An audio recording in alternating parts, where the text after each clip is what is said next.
एक समय की बात है, एक महान राजा रहता था।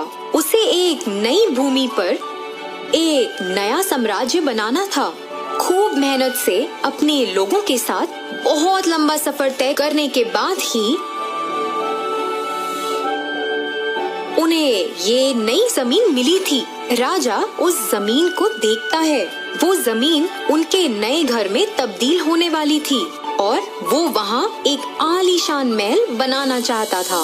मेरे दोस्तों, हम यहाँ रहेंगे और अपना महल बनाना शुरू करेंगे। हमें फुर्ती और कुशलता के साथ यहाँ काम करना है। मेरे सिपाहियों का आदेश सुनो, ये तुम्हें दिशा दिखाएंगे। सभी लोग अपने रहने के लिए टेंट बनाने लग गए। राजा के सिपाहियों ने राजा के लिए टेंट लगाया जिसमें वो बैठ सके। फिर उसने अपने एक खास सिपाही को बुलाया। सिपाही, मुझे ये महल जल्दी बनाना है। हमें फुर्तीले कर्मचारी चाहिए। हमारी इस नई जमीन के पास पानी नहीं है। एक तालाब है मगर वो बहुत दूर है। मुझे कुम्हार की जरूरत है जो मिट्टी के घड़े बना सके। इन घड़ों में हम पानी रखेंगे। मेरे राजा, ये तो बहुत कठिन है और इस पूरे राज्य में बस एक ही कुम्हार है जो मिट्टी के घड़े बना सकता है। कुछ नहीं होता, उसे बस जल्दी काम करना है और 100 घड़े बनाने हैं जिसमें रोज पानी भरा जा सके। इस किले को बनाने के लिए हमें बहुत से पानी की जरूरत होगी। जाओ, उसे ढूंढो और यहाँ लेकर आओ। उन सबके बीच एक आदमी था जिसका नाम राजेश था। वो एक कुम्हार था। वो अपनी छत लगा ही रहा था जब राजा का खास सिपाही वहाँ अपने सिपाहियों के संग आया। राजेश, राजा का बुलावा आया है। तुम्हें इसी वक्त हमारे साथ चलना पड़ेगा। जी, क्या मुझसे कोई गलती हुई है? नहीं, वो तुमसे कुछ खास काम के बारे में बात करना चाहते हैं। चलो हमारे साथ। जैसे वो वहाँ से निकले, राजेश बहुत घबरा रहा था। वो कभी भी राजा के सामने नहीं गया था और सोच में पड़ गया था कि राजा को उससे क्या काम है। वो तो एक आम कुम्हार था। राजेश राजा के टेंट में गया और राजा के सामने उसने सर झुकाया। राजा जी, आपने मुझे बुलाया। मैं आपकी क्या सेवा कर सकता हूँ? मैंने सुना है कि तुम घड़े बनाते हो। जी राजा जी।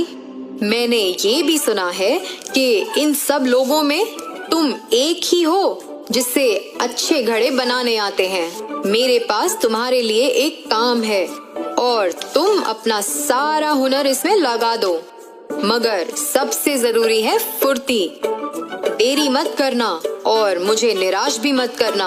अब जाओ, काम पर लग जाओ। मगर राजा जी। राजेश को टेंट के बाहर लेकर जाया गया और उसे अपना काम शुरू करना था। उसे बोलने का या अपनी चिंता प्रकट करने का मौका भी नहीं दिया गया। इसमें तो बहुत समय लगता क्योंकि वो अकेला था। उसने अपनी चिंता को भुलाकर घड़े बनाना शुरू किया। ये काम बहुत लंबा था।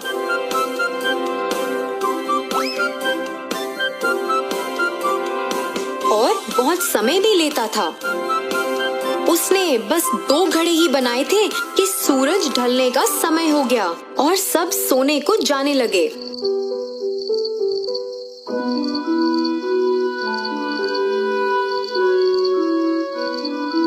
अगले दिन जैसे ही सुबह हुई, वो खास सिपाही राजेश के टेंट में गया। राजेश, जल्दी उठो।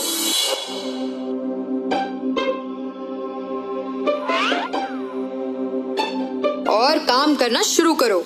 हमें आज ही 100 घड़े चाहिए। कर्मचारियों को अपना काम शुरू करना है। मगर साहिब 100 घड़े। एक सिपाही से सवाल मत करो।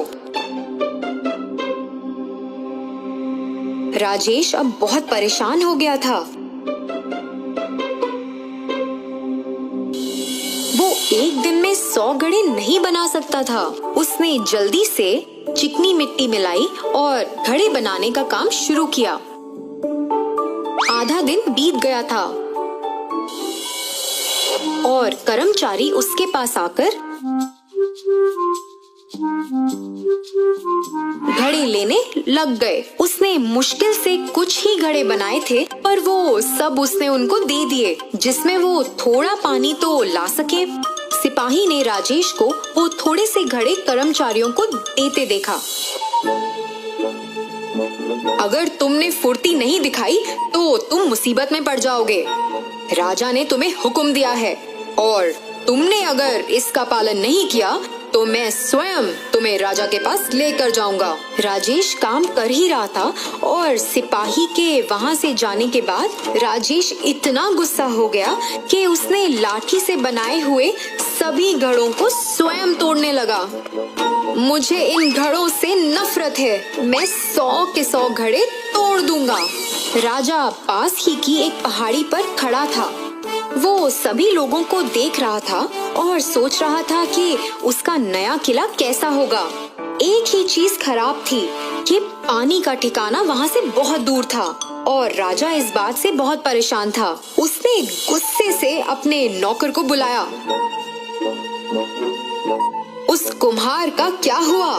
वो इतना धीरे क्यों काम कर रहा है? राजा जी, वो अकेला ही है जिससे घड़े बनाने आते हैं। वो अकेले ही 100 घड़े बनाने की कोशिश कर रहा है, जिससे अपने कर्मचारी किला बनाना शुरू करें। उसके बिना कुछ काम नहीं हो पाएगा।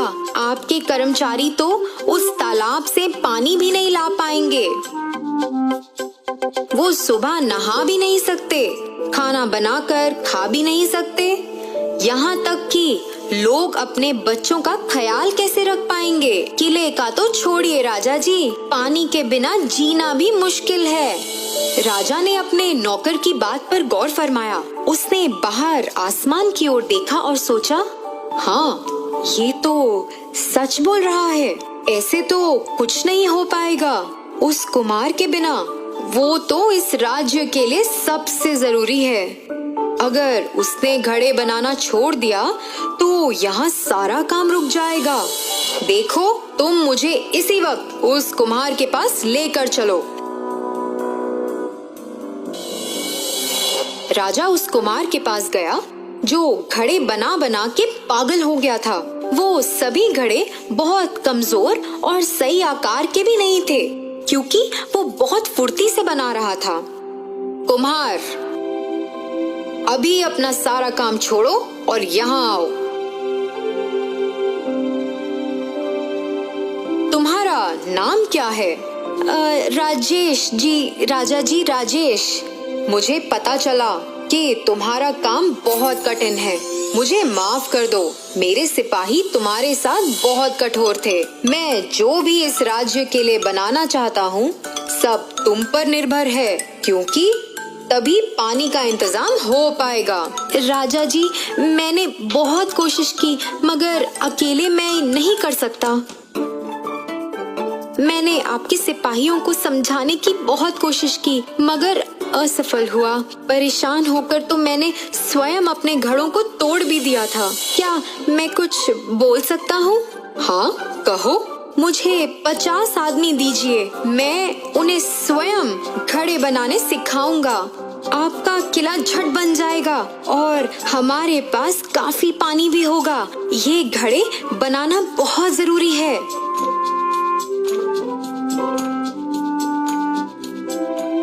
जल्द ही राजा ने 50 आदमियों को इकट्ठा करने का आदेश दिया।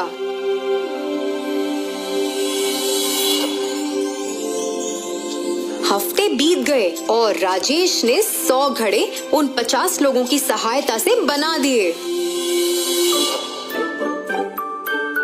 और किले का काम भी शुरू हो गया था और काम बहुत फुर्ती से हो रहा था। राजा राजेश से बहुत खुश थे। आखिरकार किला बन चुका था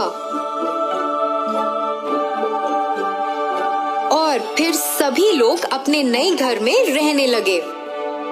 फिर एक दिन राजा ने राजेश को अपने दीवाने खास में बुलाया। राजेश, मैंने तुम्हारा शुक्रिया अदा करने के लिए तुम्हें यहाँ बुलाया है। मैंने तुम्हें और तुम्हारे काम को बहुत ही आम समझा था। तुम्हारे इस काम के लिए मैं तुम्हें इनाम में सोने के सिक्के देना चाहता हूँ। शुक्रिया जी, शुक्रिया राजा जी।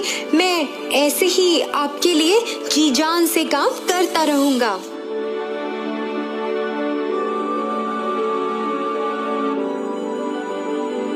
तो बच्चों, इस कहानी से हमें ये सीख मिलती है कि हमें हमेशा उन लोगों या चीजों को सबसे ज्यादा महत्व देना चाहिए जो हमारे लिए सबसे जरूरी है।